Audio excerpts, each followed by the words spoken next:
In order to interpret Uranus in a house, we take the meaning of Uranus and the meaning of the house in question, and we bring them together. We consider how the drive of Uranus is likely to express itself in the area of life associated with the house. I posted videos on Uranus in the first and second quadrants of the chart. Let's continue with the third. That is houses 7, 8, and 9. Remember, the keywords for Uranus are revolution, disruption, sudden change, individuation, deconditioning, activism, and liberation. Now, let's combine these words with the concepts linked to the seventh.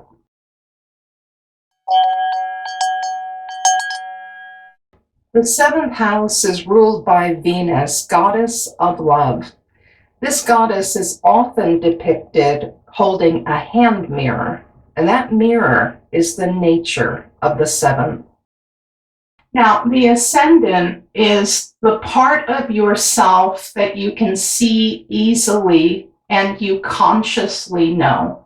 The opposite side of the chart, the descendant, is the part of yourself that you can only see and get to know through other people. Just as a mirror reflects precisely your image, your view of other people reflects exactly what's inside of you. You can't see something in another person that isn't coming out of you. The descendant represents the general public too, but the really juicy part of the seventh is partnerships. Partnerships are really important because you can brush off an interaction with a stranger or an associate, but any partnership means you have a permanent mirror in front of you. The partnerships that you find here are mainly working partnerships, romantic partnerships, and legal partnerships. Planets in the seventh describe how you approach these relationships. Let's stick with romance because that's what most people are interested in. They're the most powerful ones too, the ones that trigger us the most. So what happens when the planet of rebellion, revolution, and advancement is here? People born with Uranus in the seventh need change, spontaneity, and freshness in love. They also need space, and Uranus rebels when someone tries to take their freedom away. This lifetime is a quest to answer the question, how do I stay connected and yet be free? They've made it when they enter a relationship in which they can be 100% open and authentic, and in which the partner respects their need for space. This placement tends to bring in unusual and quirky connections. They're drawn to eccentric or weird people. Interactions are often creative and have an abrupt quality. Relationships appear and disappear suddenly. Partners suddenly leave. They suddenly leave. Why all the breakups? One problem this placement has is dependency. They're horrified by the idea that they might be dependent upon another. Losing themselves in another person is a fate worse than death.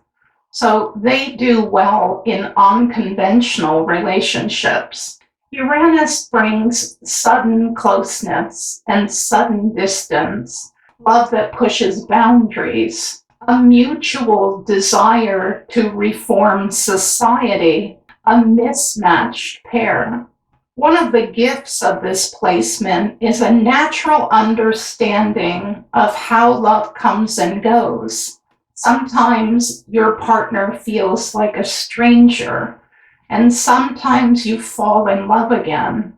Love doesn't have to be warm and fuzzy all the time to be valuable.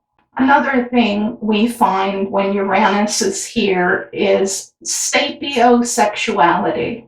That means a person who's drawn romantically to intelligence. This placement's dreamboat is an odd, free-spirited genius.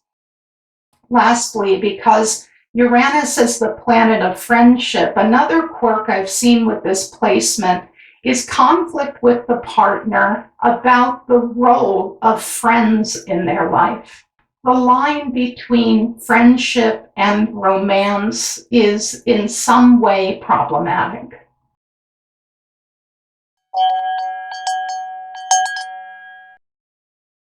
The eighth house is hidden, so any planet may have difficulty expressing itself here. But the wild energy of Uranus is particularly unsuited for the dark, secretive waters of the eighth house. Remember, the eighth is associated with merging, joint resources, death, sex, and transformation. When it comes to merging, the most common type of merging is being married, because two people become one and all resources are shared. Uranus in the eighth describes major ups and downs, both in marriage and in circumstances surrounding resources. Finances are gained and lost through marriage, inheritances, loans, and legacies. Money comes in unpredictably, sporadically, often through a change in their partner's finances as well. Tax and property problems may happen, as this is a placement commonly known for sudden reversals of fortune. The other regular type of merging for humans is a state we call intimacy. This is a boundaryless coming together that happens on an emotional level. Since this is the planet of detachment, Uranus in the eighth finds intimacy difficult to achieve and maintain.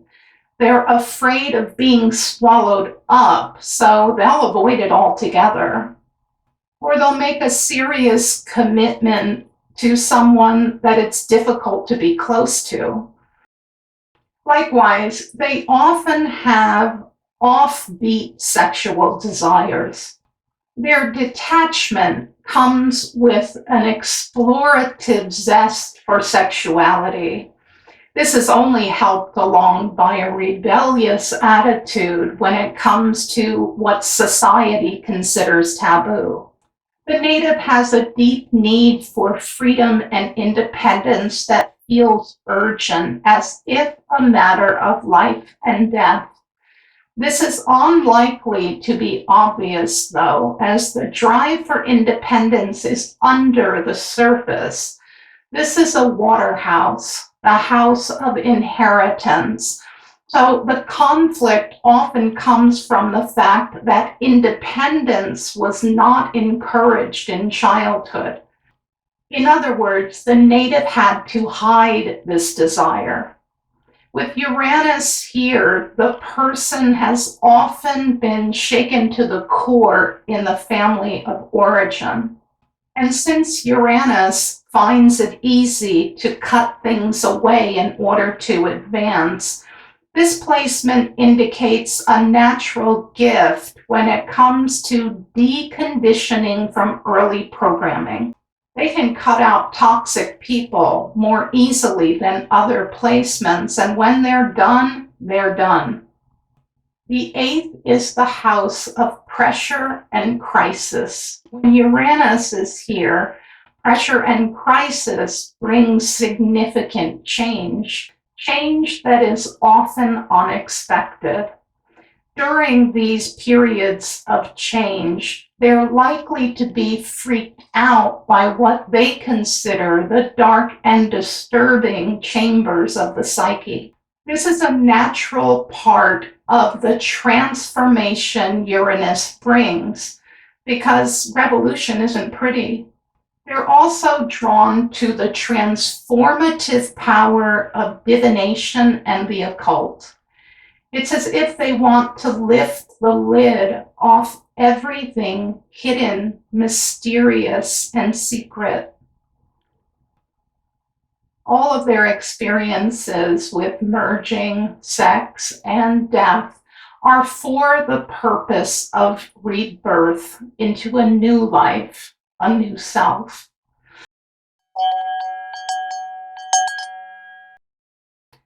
The ninth is the house of religion, truth, vision, education, and travel. With Uranus in the ninth, there's a deep belief in the value of liberty, especially in freedom of thought and freedom of an individual path. This placement finds it hard to conform to any customary way of thinking. Give Uranus in the ninth an organized religion, and they'll see it as maybe having its place, but it's not in itself meaningful. They don't believe in something just because it's old and established. In fact, any established idea is suspect. They even resist standard education unless teachers treat them as equals. And those teachers are open and progressive. Nobody gets to be their guru. They don't believe in having a master. And if somebody becomes their teacher, they have to be an incredibly enlightened individual. This placement is extremely curious. They're interested in subjects related to Uranus, such as astronomy, astrology, spirituality. The ninth is in the axis of teaching and learning, but the ninth is typically associated with teaching. Uranus here expresses as an exciting, bright educator, especially if the topic is big. Just don't tell them what to believe. They spend their lifetime searching for the truth. Exactly what they see as truth is specified by the sign in which you find this planet. But they're looking for universal truth. Uranus is the planet of revolution and extremism, so sometimes this placement goes so far as to believe utopia is possible. If everyone would just listen to their better angels, utopia would be the end result. And I've also seen this placement express as a very highly rational person who sticks to logic as if it were a religion of sorts. They may even act like a religious reformer, only they're pushing atheism or technology. Likewise, this is the house of travel. So when Uranus is here, shocking and unexpected experiences happen in travel. Long journeys cause extreme disruptions in the native's perspective. Traveling has a revolutionary, refreshing, even educational value. This house includes inner travels too. For some with Uranus in the ninth, travels are mostly external. In the case of introverted people and homebodies, the inner world is the universe they explore. With Uranus here, you can find extreme inner exploration. You see a person who gets a lot of insights from a dramatic dream life. They're also fascinated by the idea of out-of-body experiences and astral projection. And they look for signs and omens. Everything has a deeper meaning. Transits to Uranus in the ninth bring massive changes in philosophy. Sometimes that includes a completely new direction in life. And since the ninth is the house of in-laws, people with this placement report explosive, odd, or even aloof in-laws. And what if Uranus is in the ninth, but it touches the midheaven line? That means that the part of the personality dedicated to seeking and vision gets expressed in the outer world. Personal philosophy and the search for truth are likely to become a part of the native's public life.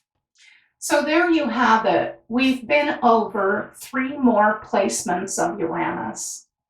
You can see it's the same planet with the same key features. It has the same drive. It's just squeezed and shaped by the concerns of the house that it's in. Thank you for watching Secrets from an Astrologer's Desk, Uranus in the third quadrant. Next is all the ways you can get in touch for a birth chart reading and full astrological services. Don't forget to like and subscribe. Uranus in the fourth quadrant is next.